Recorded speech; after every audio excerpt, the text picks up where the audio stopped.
राजेश्वर, तुम्ही अति योग्य वागलात म्हणून तुमच्या बाजूने मला दंडवत करायचं आहे. सन्माननीय गौराज, एकाएकी मध्यंतरी मार्गस्थ असताना म्हणता येईल सुयोधनाच्या दिशेने जात असताना मध्यंतरी पर्वताप्रमाणे आपण उभे ठाकला.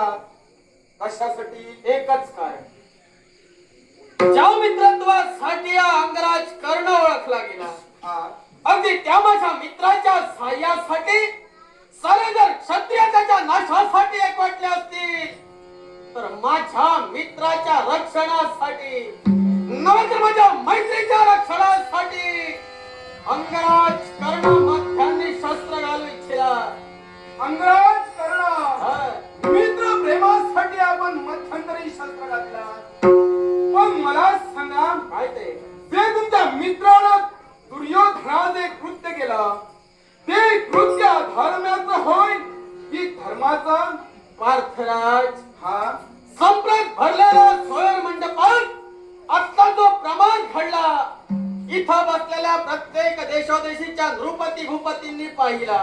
ज्यावरती एका वीरांचा अपमान जर भरलेल्या सोयवर मंडपात होत असेल, तर माझ्या मते ती घडलेली कृती योग्य आहे. काय म्हणाला?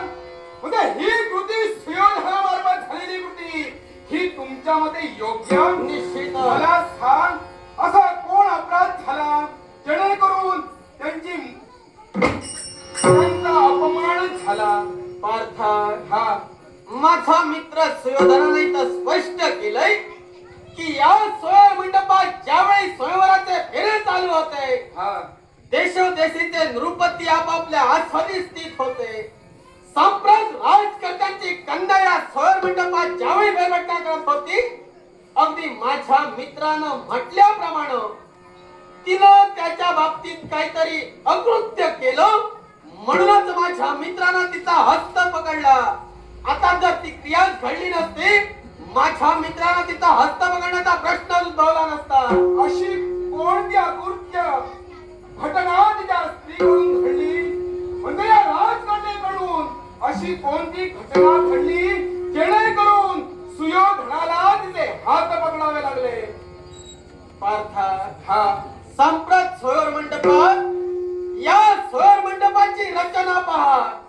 प्रत्येकाचं आसन आणि त्या आसनावर स्थित असलेला राजकर्ता पहा. आता ज्यावेळी माझ्या मित्राच्या समोर राजकन्या गेली, तिथं काय प्रमाद घडला हे माझ्या नेत्रांनी नव्हे तर मित्रानं आपल्या नेत्रांनी पाहिलं. आणि त्याचा दाव मिटवण्यासाठी प्रथमतः त्या कन्याचा हस्त पकडला. कारण जिनं आपला अपमान केला, तिला शासन करणं हे त्याला श्रेय ठरलं, म्हणून त्यानं तिचा हस्त पकडलाय.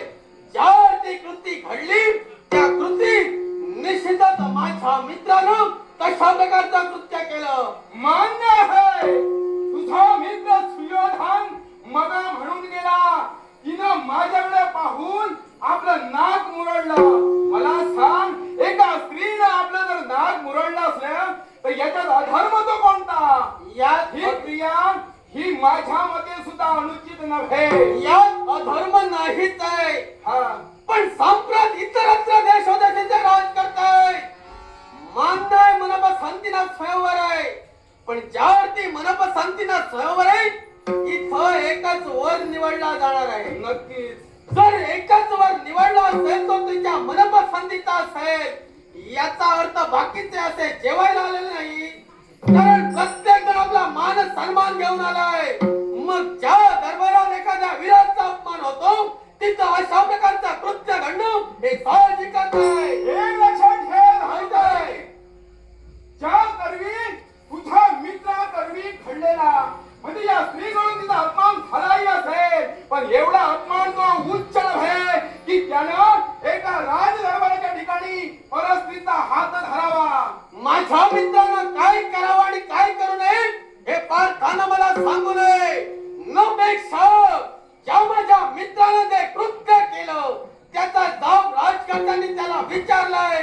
न पेक्षा या सोयर मंडपातून माझ्या मित्रानं त्यांचं हरण केलंय. अर्थात माझा मित्र योग्यच आहे आणि त्या योग्य मार्गानं अंगराज कर्ण तुझ्या नेत्रासमोर आहे. हे अंगराज,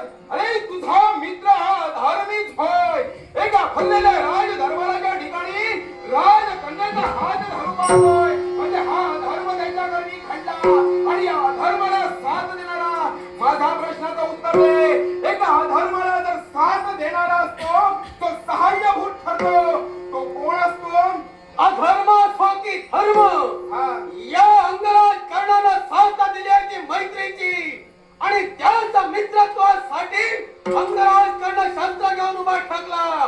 पण सांप्रत ज्या राजकर्त्याच्या स्वयंमंडपात धनुर्धारी पार्थ उभा राहिला, मग कोण असा प्रमाद घडला की धनुर्धारी पार्थाला आपला कमीपणा वाटला का, म्हणून शस्त्र घेऊन माझ्या मित्राच्या हातासाठी उभा राहिला. हे अंगराज, हा. हे लक्षात ठेव. अरे मित्रत्वासाठी तू माझ्या समोर उभा आहेस, पण एक लक्षात ठेव, अरे मैत्री कशी असावी याचं उदाहरण म्हणजे तू आहेस. अरे मित्रासाठी झटतोयस, पण जिथं तुझा मित्र चुकला, त्या अधर्माला साथ कधी देऊ नकोस. जो अधर्माला साथ देतो त्या अधर्माला साथ देणाऱ्याचा सुद्धा विनाश तो करतो. तुमच्या बाबतीत असेल, हा. या अंगराज कर्णाला त्याची पर्वा नाही. कारण ज्या भरलेल्या सभेत अंगराज कर्णाचा अपमान घडला गेला, तिथं फक्त अंगराज कर्णाला साथ देणारा माझा मित्र सुयोधन होता. मग सांप्रत माझ्या अपमानासाठी तर माझा मित्र सरसावतोय, मग त्याच्या स्वाभिमानासाठी, त्याच्या हितासाठी जर अंगराज कर्ण शब्द घेऊन टाकला, तो धर्मी कसा? धार्मिक असा हे मला मी स्पष्ट केलंय, याची कुणाशी वार्ता करू नये. कारण अधार्मिक असा हे तू सुद्धा तुझ्या नेत्राने पाहिलास. मला सांग, त्या कन्येच्या जागी एक तुझी जर कन्या असती समजा, तर तू हे कृत्य तुझ्या मनाप्रमाणे अधार्मिक आहे अधार्मिक आहे सांग. कृत्य धर्मी असो वा धर्मी, हा. या कन्येच्या जागी जर माझी कन्या असती, प्रथमतः माझ्या मित्राने असं केलंच नसतं. न पेक्षा या स्वयं मंडपात माझ्या कन्येनं असं कृत्यही केलं नसतं. पण सांप्रत एका स्त्रीकडून असं कृत्य घडलं गेलं, एका वीराची तिथं निर्वत्सना केली गेली. सांप्रत वीराची जागृत होऊन माझ्या मित्रानं ती कृती घडवून आणली आणि त्या भानुमतीचं हरण केलंय. अर्थात किती प्रसंग वाकाळवले, माझा मित्र अधर्मिक आहे. हे अंबिराज, तू तुझ्या मित्राची केव्हाही बाजू घेणार मान्यत आहे, पण तू धर्माप्रमाणे तू सुद्धा चालणार आहेस. अरे तू सुद्धा या अधर्माला साथ देणारा अधर्मीच होय. एक लक्षात ठेव, तुझ्या समोर असलेला धनुर्धारी पार्थ आज तुला आव्हान करतोय. हे आव्हान कोण असेल? युद्धाचं होय. मग पार्थाम संप्रदाय करणं ही सौबाई तो मित्राच्या रक्षणासाठी, कारण न भूतो न भविष्याती कोण बघा प्रसंग येईल. अंगराज कर्णाला याची कल्पना होती आणि म्हणलं या दोन मंडपात या अंगराज कर्णाचा येणार झालाय. जरा पार्थ या अंगराज कर्णाची जर द्वंद्व करण्यासाठी तत्पर असेल, एवढं शौर्य सामर्थ्य जर मला दाखवलं असेल, तर हे तुमचं शौर्य सामर्थ्य म्हणजे मग जाऊ.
या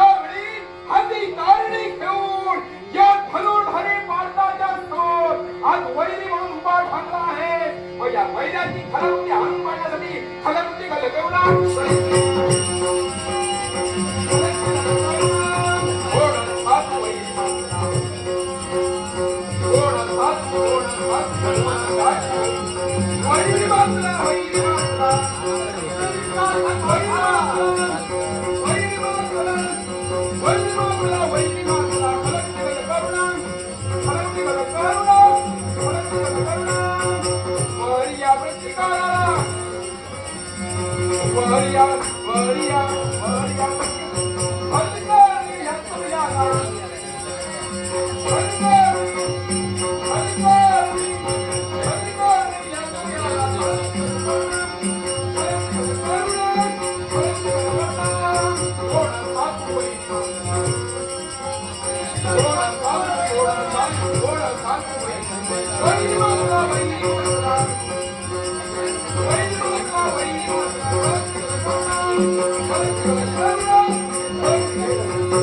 आहा धर्माची अधर्म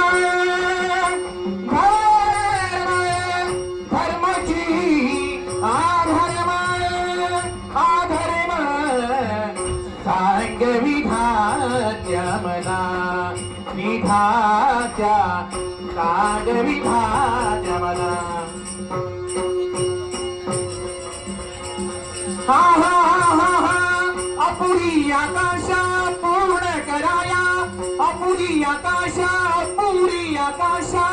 पूर्ण कराया कर्णराज टपला टपला कर्णराज टपला हा टपला पांढरे दिला म्हणा आहा आहा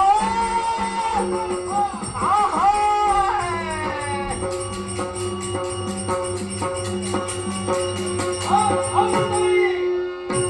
अशीच असंख्य संकट माझ्या मित्राच्या जीवनात आता येतील काही तर राज त्याच्या नाशासाठी गेले